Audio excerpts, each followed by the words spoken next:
ایک साहब थे, काफी अमीर थे, अपना बंगला भी था, अपनी गाड़ी भी थी, अल्लाह पाक ने बहुत दिया था. शाम को घर आए, बच्चों के साथ वक्त गुजारा, खाना खाया और उसके बाद अपने बिस्तर पर लेट गए. रात हो गई थी, बड़ा नरम बिस्तर था, ठंडा कमरा था, मगर करवट बदलते जा रहे थे, नींद नहीं आ रही थी. अब नींद भी अल्लाह पाक की नेमत है, जिसको आ जाए लोग इसकी भी कदर नहीं करते. पूछो उससे जिसको नींद नहीं आती. अब काफी देर तक करवट बदलने लगा कि पता नहीं क्यों वहां नींद नहीं आ रही, चलो आज थोड़ी सी फ्रेश एयर लेता हूं, शायद नींद आ जाए. घर से बाहर निकले, गाड़ी स्टार्ट की और आगे चलते रहे और घूमने लगे गलियों में. अचानक एक मस्जिद नजर आई और मस्जिद का दरवाजा खुला नजर आया. कहा चलो यार ऐसे ही घूम रहा हूं, जरा मस्जिद के अंदर चला जाता हूं, वजू करके कुछ 2 रकात नफल पढ़ लेता हूं. मस्जिद के बाहर गाड़ी पार्क की, वजू किया, मस्जिद के अंदर दाखिल हुए तो जैसे ही मस्जिद के अंदर गए पूरी मस्जिद खाली, मगर हल्की हल्की कहीं से रोने की आवाज आ रही. रात को इस वक्त कौन है मस्जिद में और क्यों रो रहा है? तो देखा कि एक कोने में एक गरीब आदमी अल्लाह की बारगाह में हाथ उठाए रो रहा है और रोते रोते अल्लाह की बारगाह में अर्ज कर रहा है कि ए अल्लाह, मेरी बेटी बीमार है, डॉक्टर ने ऑपरेशन का कहा है, मुझ गरीब के पास पैसे नहीं है, कहां से लाऊं? ए रब्बे करीब, तू ही असबाब बनाने वाला है, मुझ गरीब की हालत जार पर रहम फरमा. उस अमीर शख्स को समझ आ गया मुझे नींद क्यों नहीं आ रही थी, मुझे कहीं भेजा गया है, मैं ढूंढते ढूंढते इसी के लिए आया हूं. अल्लाह अकबर. वो गरीब के पास गया, जेब में जितनी रकम थी निकाल कर उसके पेश कर दी कि भाई ये ले लो और मेरा ये कार्ड भी रख लो, कभी भी जरूरत पड़े तो मुझसे बात कर लेना. उस गरीब शख्स भी कैसा खुददार था, उसने कार्ड वापस दिया, कहा मुझे एड्रेस की जरूरत नहीं है, मेरे पास एक एड्रेस मौजूद है. तो कौन सा एड्रेस मौजूद है? बोला ये एड्रेस है ना, अल्लाह की बारगाह में आया, उसने तुम्हें भेज दिया, जब दोबारा जरूरत पड़ेगी तो भी इसी की बारगाह में आ जाऊंगा. सारे दरवाजे बंद हो जाए, मेरे करीम का दरवाजा खुला होता है. हमारा प्रॉब्लम है, हम जाते ही नहीं उसके पास. अच्छा अपना एक छोटा सा टेस्ट ले लो ना, ताकि अंदाजा हो जाएगा आपको. कभी भी आपको बीमारी हो, पेट में दर्द हो, सर में दर्द हो, पांव में दर्द हो, चोट लग जाए, पहले कौन याद आता है? डॉक्टर. डॉक्टर के पास चलो, यार बड़ा दर्द है, किसी को मालूम करो कैसे इलाज होगा. दवाई, मैं नहीं कहता डॉक्टर के पास नहीं जाना चाहिए, लेकिन पहले हमें अल्लाह याद आना चाहिए. अल्लाह तू शिफा देने वाला है, करम कर दे मालिक. कारोबार में नुकसान हुआ, फैमिली में प्रॉब्लम हुआ, वॉट एवर प्रॉब्लम, सबसे पहले हमें दुनिया वाले सोर्स हैं, वकील, पुलिस, ये याद आते हैं. होना यह चाहिए कि हमें खालिक के असबाब की तरफ लौ लगानी चाहिए, पहले अल्लाह करीम को पुकारना चाहिए. असबाब इख्तियार करना मना नहीं, मगर असबाब के चक्कर में, इस दुनिया के चक्कर में हम भूल गए उसे कि जो हल करने वाला है, जो मुश्किलें दूर करने वाला है, जो औलाद देने वाला है, जो मुसीबत टालने वाला है, उसकी तरफ जाते ही नहीं है.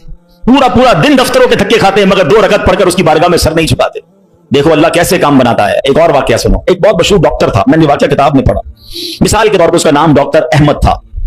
सारी जिंदगी उसने बड़े ऑपरेशन किए, उसका बड़ा नाम था. अब हुकूमत ने ऐलान किया कि इसको गोल्ड मेडल देना है, लाइफ टाइम अचीवमेंट अवार्ड. पूरी जिंदगी इतना काम किया इस डॉक्टर को मुल्क के दारुल हुकूमत में बुलाया जाएगा और एक बड़ी तकरीब होगी और उसको गोल्ड मेडल दिया जाएगा. डॉक्टर बड़ा खुश, इतना बड़ा अवार्ड मिलने वाला है.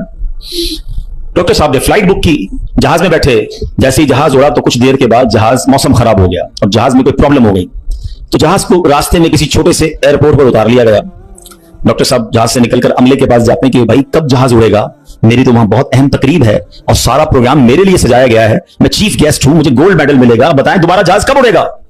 का सर छोटा सा एयरपोर्ट है, जहाज का प्रॉब्लम बड़ा है, इतना जल्दी ठीक नहीं होगा, आपको अगर पहुंचना जरूरी है तो आप एक गाड़ी लें किराए पर और बाई कार चले जाएं, आप पहुंच जाएंगे अपनी तकरीब से पहले. डॉक्टर ने कहा यह भी आइडिया ठीक है, जहाज के इंतजार में कहीं मेरा प्रोग्राम ही मिस ना हो जाए. डॉक्टर साहब ने गाड़ी बुक की, रेंट कार ली. जैसे ही रास्ते में गए तो जबरदस्त बारिश, आंधी तूफान. उस अंधेरे में, उस आंधी तूफान में डॉक्टर साहब रास्ता भूल गए और किसी मेन हाईवे से निकलकर गांव के रोड पे चढ़ गए. बहुत देर तक रास्ते में, अब भूख भी लग रही, खाना भी नहीं खाया, अंधेरा, गुप्त, बारिश हो रही है. अचानक एक छोटा सा गांव में घर नजर आया जिसमें एक बल्ब जल रहा था. डॉक्टर साहब ने कहा अब तो हालत ऐसी हो गई, दरवाजा खटखटाया. एक बूढ़ी औरत ने दरवाजा खोला. कब माँ जी कुछ खाने पीने को मिलेगा, बहुत बारिश हो रही, तब बेटा अंदर आ जाओ. वो अंदर चला गया. माँ जी ने बड़ी मोहब्बत से उसे पानी भी दिया, कुछ खाने को भी दिया. थोड़ी सांस में आई तो डॉक्टर ने देखा कि बराबर में बिस्तर पर एक नौजवान लेटा हुआ था. माँ जी ये कौन है? कहा बेटा मेरा बेटा है. क्या हो गया ऐसे? कहा इसको बहुत बड़ी बीमारी है. माँ जी इलाज क्यों नहीं करवाती? माँ जी कहती मैंने गांव के डॉक्टर को दिखाया है, डॉक्टर कहते हैं हमारे वतन में एक ही डॉक्टर है जिसका नाम डॉक्टर अहमद है, वही इसका इलाज कर सकता है, मगर बेटा मैं गरीब माँ हूं, मैं अपने बेटे को कहां से डॉक्टर अहमद के पास ले जाऊं, न पैसे हैं न किराया है, बस रोज अल्लाह से दुआ करती हूँ अल्लाह तू कारसाज है, मेरे बेटे को शिफा दे दे या डॉक्टर अहमद के पास पहुंचा दे. डॉक्टर अहमद रोने लगा, कहता है माँ जी मैं ही डॉक्टर अहमद हूं और अल्लाह ने मुझे तेरे घर पे भेज दिया है. जहाज का खराब होना, छोटे एयरपोर्ट पर उतरना, रेंट कार लेना, रास्ता भूल जाना, किसी और घर पे न रुकना, उसी झोपड़ी के किनारे पर रुकना और उस घर में जाना और उस मरीज का इलाज करना. अब भी नहीं मानोगे, इन्नल्लाह अला कुल्ली शैइन कदीर, मेरा रब जो चाहे वो करने पर कादिर. बस हमारा भरोसा ही जाता है. ہم سمجھتے ہیں دنیا والے ساتھ دیں گے, ہم سمجھتے ہیں دنیا والے مسئلہ, ارے دنیا والے تو دکھ ہی دکھ دیتے ہیں. اپنا پرابلم بتاؤ تو ہنستے ہیں, ہم سے کہتے فکر نہ کرو, دوسروں کو بتاتے ہیں دیکھو اس کا یہ مسئلہ ہے, یہ فلاں کام کے لیے آیا تھا, اتنی بڑی بڑی باتیں کرتا ہے, اس کا یہ مسئلہ ہے. ہمارے مسئلے کو انجوائے کرتی ہے دنیا, کون ساتھ دیتا ہے آج؟ مگر جو ہمارے عیبوں پر پردہ ڈالنے والا, جو ہمیں بچپن سے لے کر آج تک نوازنے والا, جو ہمارے گناہ ہونے کے باوجود ہمیں عطا کرنے والا ہے, وہ ہمارا رب کریم ہے. ارے جو ہماری ماں سے زیادہ ہمیں چاہنے والا ہے, اسے کیوں نہیں پکارتے, اس کی طرف توجہ کیوں نہیں کرتے؟ حالانکہ اس کی رحمت تو اس کے دروازے کھلے ہوئے ہیں, وہ تو دینا چاہتا ہے. مگر کاش جو توجہ ریکوائرڈ ہے, جو دل سے دعا مانگنا ہے, وہ اللہ مجھے اور آپ کو نصیب فرما دے. اور پھر اللہ کو پکارے نا. میں نے کہا نا گناہ گاروں کا بھی وہ رب ہے, وہ نیکوں کا رب تو ہے, وہ گناہ گاروں کو کیسے نوازتا ہے. ایک اور واقعہ سنو, عیون الحکایات, یہ بڑی پیاری کتاب ہے مکتبۃ المدینہ سے, اگر آپ اسے لیں گے تو اس میں بڑی زبردست واقعات موجود ہیں. ماجرا یہ ہے کہ حضرت بکر بن عبداللہ فرماتے ہیں کہ پچھلی قوموں میں ایک بہت سرکش, غیر مسلم اور ظالم بادشاہ تھا. وہ اللہ پاک کی نافرمانی میں حد سے بڑا ہوا تھا. ایک مرتبہ ایک جنگ میں بادشاہ کو گرفتار کر لیا گیا. اب اتنا ظالم تھا کہ جنہوں نے گرفتار کیا تھا انہوں نے کہا اس ظالم بادشاہ کو تو تڑپا تڑپا کے مارنا ہے. تو طے یہ پایا کہ اس کو ایسا کرو کہ تانبے کی ایک دیگ میں ڈالتے ہیں اور اس کو اونچی جگہ پر لٹکاتے ہیں اور نیچے آگ جلاتے ہیں تاکہ یہ جل بھون کر مر جائے. ایسے کیا گیا, تانبے کی دیگ بنائی گئی, نیچے آگ لگا دی گئی. اب آہستہ آہستہ جو ہے وہ دیگ گرم ہوئی, بادشاہ کی حالت خراب, پوری دیگ گرم ہو جائے تو جسم جھلسنے لگا. اس نے پہلے تو جھوٹے خداؤں کو پکارا, مگر جس ساری زندگی جن کے آگے پیشانی رگڑی تھی انہوں نے کیا جواب دینا تھا؟ کسی نے کوئی جواب نہیں دیا, کوئی مدد نہیں آئی. اللہ اکبر. اب جب سب امیدیں ٹوٹ گئی نا, سب اس کو پتہ چل گیا کہ اب میرا آخری وقت آ گیا, اب میں گیا, اب میں مارا جاؤں گا. تو اب یہ بادشاہ جو تھا مسلمان نہیں تھا, اس نے مسلمانوں کے رب یعنی خداوند قدوس کو پکارنا شروع کر دیا. وہ کہتا ہے یا اللہ یا رحمان یا رحیم مدد فرما دے, اور بلند آواز سے لا الہ الا اللہ پڑھنا شروع کر دیا. اب بادشاہ نے اس مشکل گھڑی میں اللہ سے توبہ بھی کی کہ اللہ مجھے معاف کر دے اور بس مجھے بچا لے, اب میں تیری عبادت کروں گا, اب تک جو کیا مجھے معاف کر دے. بلند آواز لا الہ الا اللہ. اس دیگ میں بیٹھا ہوا ہے, نیچے آگ لگی ہوئی ہے. دیکھو کریم نے اس کی پکار کیسے سنی کہ بارش برسنا شروع ہو گئی. جیسے بارش برسی تو وہ آگ بجھ گئی, تو وہ گرمی تو آلموسٹ ختم ہو گئی, لیکن پھر اتنی تیز ہوا چلی کہ وہ دیگ رسیاں توڑا کر دیگ ہی اڑنے لگی. اچھا وہ بادشاہ لا الہ الا اللہ لا الہ الا اللہ کی آوازیں بلند کر رہا ہے اور دیگ اڑ رہی ہے. اب دیگ اڑتے اڑتے اڑتے غیر مسلم قوم کا جو قبیلہ تھا وہاں جا کے گر گئی. اب جب وہاں گئی تو لوگ حیران کہ یہ کیسی دیگ جو اڑتے ہوئے آ رہی ہے اور اس میں بندہ بیٹھا ہوا وہ لا الہ الا اللہ لا الہ الا اللہ پڑھ رہا ہے. تو جب وہ غیر مسلم قریب آئے تو اس بادشاہ نے باہر نکل کر اپنا واقعہ سنایا کہ سنو, میں غیر مسلم تھا, اپنے اللہ کے سوا جھوٹے خداؤں کی پوجا کرتا تھا, میں نے کلمہ پڑھا, اللہ نے اس مصیبت سے نکال دیا اور مجھے یہاں پہنچا دیا, پورا گاؤں کلمہ پڑھ کر مسلمان ہو گئے. اللہ کی جو قدرت کے نظارے ہیں, اللہ ایسے نکالتا ہے بندے کو کہ سمجھ بھی نہیں آتی. بات وہی ہے کہ دل سے اسے پکارنا ہے, مگر دل سے گر گڑا کر توجہ کے ساتھ فوکس کے ساتھ, پھر دیکھو آپ کی مشکلیں کیسے ٹل جاتی ہیں. تو اللہ کرے کہ ہم پیارے آقا علیہ السلام کی سنت پر عمل کرنے والے بن جائیں. ایک بار خود نبی پاک کے ساتھ بڑا حیران کن واقعہ پیش آیا. یہ 3 ہجری غزوہ غطفان کا موقع تھا.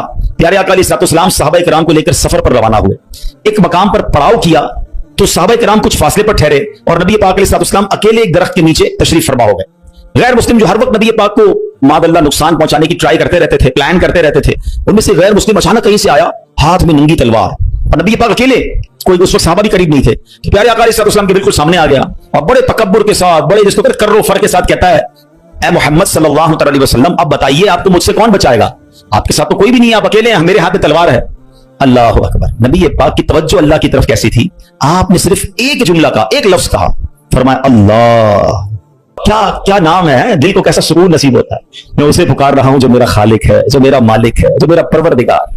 پکارا کرو اسے, نام لیا کرو اس کا, کہو اللہ اللہ اللہ اللہ, پکارو اسے اللہ اللہ اللہ اللہ. ہائے ہائے ہائے, نبی پاک کی زبان سے لفظ اللہ نکلا, غیر مسلم تو کانپنے لگ گیا, تلوار اس کے ہاتھ سے چھوٹ گئی.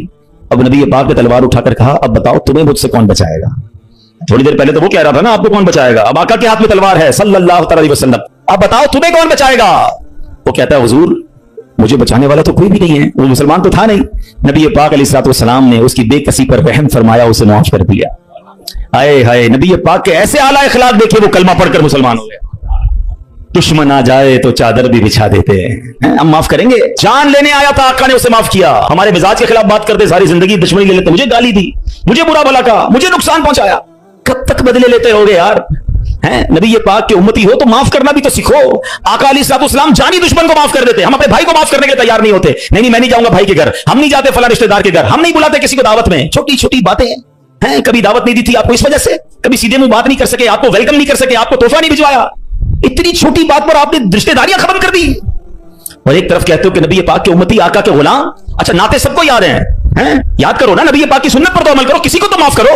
बंदा कहता मैं बताता हूं, मुझे गाली दी है, अब मैं बताता हूं। वो एक गाली देता है, इधर से 7 गालियां जाती हैं। और सही बात यही है, जो कहता है मैं बताता हूं, वो वाकई बता देता है वो कौन है, उसके अंदर कितना गंद भरा हुआ है। अगर वो आपके साथ बुरा कर रहा है तो आपको किसने इजाजत दी है बुरा करने की? एक अजीब सा जुमला मशहूर कर दिया गया है कि जनाब हम शरीफ के साथ शरीफ हैं, बदमाश के साथ बदमाश हैं। मुझे आज तक समझ नहीं आया कौन सा बटन लगा हुआ है आपके अंदर भाई। शरीफ के साथ शरीफ होते हो, बदमाश आता है, आप भी बदमाश बन जाते हो, तो फिर तो आप भी बदमाश हुए ना भाई। शरीफ आदमी शरीफ के साथ शरीफ होता है, बदमाश के साथ भी शरीफ होता है, तभी तो बदमाश की इस्लाह होगी ना। मुसलमान हुआ ना ये शख्स, नबी पाक ने माफ कर दिया। तो खुदारा आका की सुन्नत को अदा करें, और जैसी भी मुश्किल, जितनी बड़ी मुश्किल हो, आप बस दुआ करें, अल्लाह को पुकारें, अल्लाह को याद करें, तवज्जो अल्लाह की तरफ जाए। अच्छा एक और चीज, एक और टेस्ट करते हैं। कोई नुकसान हो गया है, कोई तकलीफ हो गया, आप हमारी हम जिस जनरेशन के, मैं जिस जनरेशन का हूं, शायद अब तो ऐसा नहीं है, जो बुजुर्ग बैठे उनसे पूछें कि हमारी माएं या हमारी नानी दादी बच्चे को सुलाती थी तो जिक्रुल्लाह करके सुलाती थी, हैं? आमीना बीबी के गुलशन में कैसे पढ़ती थी? आमीना बीबी के गुलशन में आई है ताजा बहार, पढ़ते हैं सल्लल्लाहु वसल्लम आज दरो दीवार, नबी जी अल्लाह अल्लाह अल्लाह ला इलाहा हो अल्लाह अल्लाह अल्लाह ला। रात बच्चे को सुला रहे हैं तो जिक्र इलाही हो रहा है, नाते सुनाई जा रही हैं, बच्चे को कुछ लग जाए तो हस्बी अल्लाह या अल्लाह खैर है। अब तो अजीब अजीब बातें हैं। रात को मोबाइल पकड़ा दिया हाथ में, गाना देखते हुए, म्यूजिक देखते हुए, कार्टून देखते हुए, अब्बा भी सो रहा है, बच्चा भी सो रहा है। सुबह उठते ही भाई वुजू करवा के फजर पढ़ाया जाता था, कलमा पढ़ाया जाता था। मुझे अपना याद है, हम लोग छोटे थे तो स्कूल जाना होता था, तो फजर की नमाज के बाद फिर सो गए, तो हमारे उस वक्त रेडियो पाकिस्तान पे, जो मेरी उम्र के लोगों को उनको पता होगा, तो पता नहीं है, सुबह 7 बजे जो ना वो दुरूद पाक चलता था, हैं? अल्लाहुम्मा सल्ली अला सय्यिदिना मुहम्मदिन नबियल उम्मी व अला आलिहि व सहबिहि बस। मुझे याद आ रहा होगा ये कंटिन्यू चलता था, तो वालिदा उसको ऑन करके बड़ी आवाज कर देते थे, तो खुद ही आंख खुल जाती थी, खुद ही दुरूद से उठाया जा रहा है। ये अंदाज था हमारे घरों का कि सुबह सुलाते उठाते वक्त, रात सुलाते वक्त, बच्चे घर से जा रहा है, अल्लाह रसूल के हवाले, गौस पाक के हवाले। यानी हमारी ट्रेनिंग इस तरह होती थी कि बात बात पर अल्लाह का जिक्र, अल्लाह के रसूल का जिक्र। अब तो कोई तकलीफ हो, ओ पता नहीं अंग्रेजी में पता नहीं क्या क्या आवाजें निकाल रहे होते हैं, मादअल्लाह गालियां मुंह से आ रही होती, लेकिन है ही नहीं। पहले तो जुबान से या अल्लाह खैर, फौरन जिक्र इलाही। यानी हमारी ट्रेनिंग ये हुआ करती, और होनी भी यही चाहिए मुसलमान की, कि हम तकलीफ में भी। अच्छा फिर एक और अजीब बात पता है क्या है? चलें अब मैं दूसरी तरफ ले आता हूं अपनी गुफ्तगू को, कि तकलीफ में तो हम अल्लाह को याद करते हैं, फिर तकलीफ खत्म हो जाए तो फिर कहां चले जाते हैं? अच्छा बाज़ औक़ात पता है क्या, अचानक मस्जिद में कोई नया आदमी नजर आने लगता है ना, टोपी भी पहनी हुई, हाथ में तस्बीह भी है, हम कहते हैं खैर तो ये किधर से आया भाई, 5 नमाजें भी पढ़ रहा है, बाज़ औक़ात नमाज से भी पहले आ जाता है, फिर पूछो खैर तो है, बस वो वालिदा हॉस्पिटल में है या फलां प्रॉब्लम है। बहुत अच्छी बात है, मैं खुदा ना खास्ता डिस्करेज नहीं कर रहा, मगर इधर वो प्रॉब्लम दूर हुई, इधर मरीज ठीक हुआ, इधर मसला हल हुआ, वो बंदा ही गायब हो गया मस्जिद से। तो ये क्या है? हम खुशी में भी अल्लाह के बंदे हैं, हम गम में भी अल्लाह के बंदे हैं, हम गमों में भी उसे पुकारें, हम खुशी में भी उसे याद रखें। और ये बात मैं नहीं कह रहा, ये अल्लाह करीम ने कुरान मजीद फुरकान हमीद में इरशाद फरमाया, और ये काफिरों की आदत अल्लाह ने इरशाद फरमाई। सुनो, अल्लाह कुरान में फरमाता है, व इज़ा मस्सल इंसान दुर्रु दआना लिजंबिही औ काइदन औ काइमा। अल्लाह फरमाता है जब आदमी को तकलीफ पहुंचती है तो लेटे हुए और बैठे हुए और खड़े हुए हर हालत में हमसे दुआ करता है। बहुत अच्छी बात है, मगर आगे क्या हुआ? अल्लाह फरमाता है फिर जब हम उसकी तकलीफ दूर कर देते हैं तो यूं चल देता है गोया कभी किसी तकलीफ के पहुंचने पर हमें पुकारा ही नहीं था, याद ही नहीं रहता अल्लाह का घर। सच बताओ ऐसा हम नहीं करते? प्रॉब्लम हो तो घर में कुरान खानी कराओ, दुरूद पाक का खत्म करवाओ, इमाम साहब के पास चलते हैं, दुआ करवाते हैं, जरा मस्जिद में दुआ करवानी है। अरे भाई दुआ कर दी, तुम्हारा मसला हल हो गया, गए किधर? ये अल्लाह पाक से क्या ताल्लुक बना रहे हो? ऐसा ना करें। देखिए आप अपने अंदाज में समझें, मैं बिना तमसील समझा रहा हूं। कोई बंदा वो है जो आपसे जब मिलता है अपने मतलब के लिए मिलता है, बल्कि ऐसे भी लोगों को जब बातें समझ आ जाती है यार कोई काम ही लेकर आया होगा, इसका कोई मसला अटका है ना तो आज चेहरा दिखाया है, तो उस बंदे की क्या इज्जत होती है आपके पास। और एक बंदा है जो रोज मिलता है, मोहब्बत करता है आपसे आपके पास आके बैठता है, कभी कभी मसला भी बयान कर देता है, लेकिन मसला ना भी हो तो आपके पास जरूर आता है, वो दोस्त होता है ना, فرق ہے نا, ایک مطلب کے وقت تمہارے پاس آتا ہے, ایک روز تمہارے ساتھ پاس آتا ہے. اب بلا تمثیل سمجھو, جو مطلب کے وقت اللہ کی بارگاہ میں جا رہا ہے, جو کسی مشکل کے وقت تو رب کے پاس جاتا ہے, اور جیسے ہی رب اپنے کرم سے مشکل آسان کر دے وہ غائب ہو جاتا ہے. تو ایسا نہ کیا کرو, اللہ کے گھر میں آیا کرو, مسجدوں میں بیٹھا کرو, نمازوں کی پابندی کیا کرو, اور اللہ کو ہر حال میں پکارا کرو. پھر دیکھو وہ رب کریم آپ کی کیسی کیسی مشکلیں آسان فرمائے گا. اور ہمارے اسلاف تو کس طرح اللہ کو غم میں یاد کیا کرتے. اللہ اکبر. ایک بار بڑا خوبصورت واقعہ, پھر انشاءاللہ اپنا بیان میں ختم کرتا ہوں. ابو الحسن سری سقطی رحمۃ اللہ علیہ کا واقعہ. آپ کی خدمت میں ایک مرتبہ آپ کی پڑوسن آئی اور عرض کرتی ہے کہ اے ابو الحسن, رات میرے بچے کو سپاہی اٹھا کر لے گئے اور اسے بڑی تکلیف دیں گے, آپ کچھ کیجیے, میرے بیٹے کے لیے سفارش کیجیے. اور اس پڑوسن کی فریاد سن کر سیدنا ابو الحسن نے کیا کیا, جانماز بچھائی یا کھڑے ہوئے اور خوشی و خضوع کے ساتھ نماز شروع کر دی. اب پڑوسن کہہ رہی میں ان سے سفارش کرانے نہیں ہوں, بچہ میرا جیل میں ہے, پتہ نہیں کتنی پٹائی کریں گے اس کی, اور یہ حضرت نماز پڑھنے لگ گئے. اچھا نماز بھی آپ نے بڑی طویل نا, مزیدار خوشی و خضوع سے پڑھ رہے ہیں. اچھا جب کافی دیر ہو گئی نا تو وہ عورت کہتی ہے حضرت جلدی کریں, میرے بچے کو قید میں ڈالا ہوا ہے وہ, اور اس کی تکلیف پہنچائیں گے. آپ نے جلدی نہیں کیا, آپ نے سکون سے نماز پڑھی, اور جب نماز سے سلام پھیرا نا تو کہا اے میری بہن, تمہارا ہی تو معاملہ حل کروا رہا تھا, تمہارا مسئلہ ہی تو حل کر رہا تھا. ابھی آپ نے کہا تو پڑوسن بھاگتی تھی, اس کی بچی بھاگتی گئی, امی گھر آ جائیں, بھائی آ گیا واپس, بیٹا گھر آ گیا. آپ نے کہا میں وہی تو مسئلہ حل کر رہا تھا, جدھر سے حل ہونا ہے ادھر آپ نے رجوع کر لیا. یہ طریقہ بتا دیا ہمیں. پرابلم ہونا وضو کریں اور 2 رکعت صلاۃ الحاجات پڑھیں. ہاں اللہ کے پاس, یا اللہ تیری بارگاہ میں آ گیا ہوں, جو پرابلم ہے, آپ کی رپورٹ غلط آ گئی ہے, آپ کی ڈاکٹر کہتا ہے پرابلم ہے, آپ کو جناب کوئی قرضے کا مسئلہ آ گیا ہے, کوئی بھی پرابلم, مال خراب ہو گیا ہے, 2 رکعت پڑھیں. کسی کے پاس پہلے نہ جاؤ, پہلے اللہ کے پاس. اللہ بھیجے گا آپ کو, اللہ آپ کے پاس راستے بنائے گا. آپ انشاءاللہ نماز پڑھیں, اللہ کو پکاریں, آپ کو انشاءاللہ ایسا راستہ سجائی دے گا کہ کام سارے سیدھے ہو جائیں گے. ہم پہلے کہیں اور جاتے ہیں, ہم رب کے پاس کیوں نہیں جاتے؟ ہم سب کے پاس جاتے ہیں, ہم رب کے پاس نہیں جاتے. ہم سب پر بھروسہ کرتے ہیں, ہم رب پر بھروسہ نہیں کرتے. آج کے اس بیان میں ایک بات سیکھ کر جانا ہے کہ میری مشکلوں کو حل کرنے والا کون ہے. زور سے بولو نا, ایک بار اور بولو.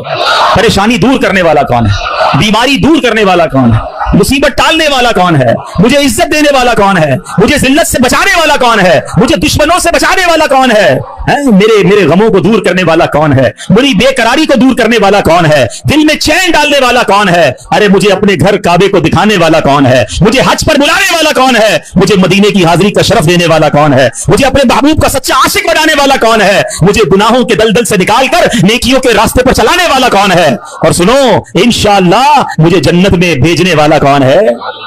جب سب دینا اس نے ہے, سب ملنا اس سے ہے, پھر کیوں جاتے ادھر؟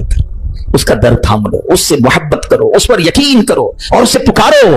میں نے آج آپ کو قرآن کے ذریعے, حدیث کے ذریعے, واقعات کے ذریعے سمجھایا کہ جب اسے پکارا گیا ہے اس نے اپنے کرم کے دروازے کھولے ہیں اور اس نے مصیبتوں کو حل کر دیا ہے. ہاں کبھی کبھی ایسا ضرور ہوتا ہے کہ میں جو مانگوں وہ مجھے نہیں ملتا, میں جو مانگوں اس میں لیٹ ہو جاتا ہے. اب اس میں شیطان دماغ میں خیالات ڈالتا ہے کہ ساری باتیں تو مولانا صاحب نے کر دی, مگر میں تو بہت سالوں سے دعا کر رہا ہوں, میرا تو مسئلہ حل نہیں ہو رہا, میں تو رو رو کے دعا بھی کرتا ہوں, تہجد میں بھی دعا کی, کعبے کے سامنے جا کر بھی دعا کر کے آیا, فلاں بہت بڑی نیک شخصیت سے بھی دعا کرائی. ہاں اب یہ وسوسہ بھی آج سمجھ لو, اس کو حل کر لیتے ہیں نا. اللہ سے ہر حال میں محبت کرنی ہے, ٹھیک ہے. اب اس کے بہت سارے جواب بن سکتے ہیں. پہلے تو میں آپ کو ایک حدیث سنا دیتا ہوں تاکہ آپ کو تسلی ہو جائے. حدیث پاک میں آتا ہے جس کا مضمون ہے کہ جب کوئی فاجر, فاسق, گناہ گار, کافر اللہ کو پکارتا ہے نا تو اللہ فرشتوں کو فرماتا ہے اس کا کام جلدی کر دو, مجھے اس کی آواز پسند نہیں آ رہی ہے. اور جب کوئی اللہ کا پیارا اسے پکارتا ہے نا, اللہ فرشتوں سے فرماتا ہے ابھی اس کا کام نہ کرنا, اس کو اور پکارنے دو, مجھے اس کا پکارنا پسند آ رہا ہے. سچ بتاؤ نا, میں مانگوں اور مجھے مل جائے یہ اچھا ہے, یا کبھی زندگی میں تو کوئی ایک ایسی دعا کر لوں کہ اللہ جبریل سے فرمائے کہ اے جبریل اس کا کام نہ کرنا, اس کو اور پکارنے دو, اس کو اور گڑگڑانے دو, مجھے اس کا گڑگڑانا پسند آ رہا ہے. میری تو زندگی وصول ہو گئی نا کہ میرا پکارنا اگر رب کو پسند آ رہا ہے تو مجھے اور کیا چاہیے. پنجابی شاعر کہتے تھے جے سونا میرے دکھ وچ راضی, میں سکھ نو چلے پاواں, پھر مجھے کرنا کیا ہے سکھ کو, اگر میرا مالک میرے دکھ میں راضی ہے, ارے رب راضی ہے تو سب راضی ہے. پہلے تو یہ یقین لاؤ نا اپنے اندر. پھر دوسری بات, چلو لاجیکلی ایک تو حدیث سنا دی, تاخیر میں واویلا نہ کیا کرو, کیا معلوم تمہارے لیے اللہ کی طرف سے کچھ اور اس سے اچھا لکھا ہو. اور ایک لاجیکلی بات بھی سمجھ لو تاکہ آئندہ دعا میں تاخیر ہو تو اللہ سے شکوہ مت کرنا, اللہ سے دور مت بھاگ جانا, محبت میں کمی نہ آنے دینا, بھروسے میں کمی نہ آنے دینا. آپ کے گھر میں کوئی بچہ ہو, اس کو بخار ہو جائے, ٹھیک ہے نا, کھانسی بھی ہو رہی ہے, وائرل ہو گیا ہے, اور وہ رو رہا ہے مجھے آئس کریم کھانی ہے, آپ کھلائیں گے؟ جواب دیجئے. اچھا وہ کیا ٹھنڈا پانی جوس پینا ہے, پلائیں گے؟ اچھا وہ رونے لگ جائے, خوب روئے, ضد کرے, آپ ایک دوست بھی برابر میں بیٹھا ہو, کہ یار کیسے ظالم باپ ہو, آپ کا بچہ رو رہا ہے, کھلا دو نا آئس کریم, جوس پلا دو, کیا جاتا ہے, کیا جواب دو گے؟ دوست کے کہنے پہ پلا دو گے؟ آپ کہیں گے بھائی میں اس کا والد ہوں, مجھے پتا ہے کہ مجھے کب اس کو کیا دینا ہے, ایسا ہی ہے نا. तुम वालिद हो, तुम्हें पता है बच्चे को कब क्या देना है। मेरे मालिक को नहीं पता कब मुझे क्या देना है। मैं रो रहा हूं नहीं दे रहा, मैं गिड़गिड़ा रहा हूं नहीं दे रहा, मैं इल्तिजा कर रहा हूं नहीं दे रहा। अरे मान लो ना कि अगर वो नहीं दे रहा तो यही मेरे लिए बेहतर है। जिस दिन यकीन आ गया ना तुम्हें, फिर दुआ का मजा ही और होगा, फिर अल्लाह की मोहब्बत का अंदाज ही और होगा। काम हो जाए तब भी या अल्लाह तेरा शुक्र, काम नहीं हो तब भी या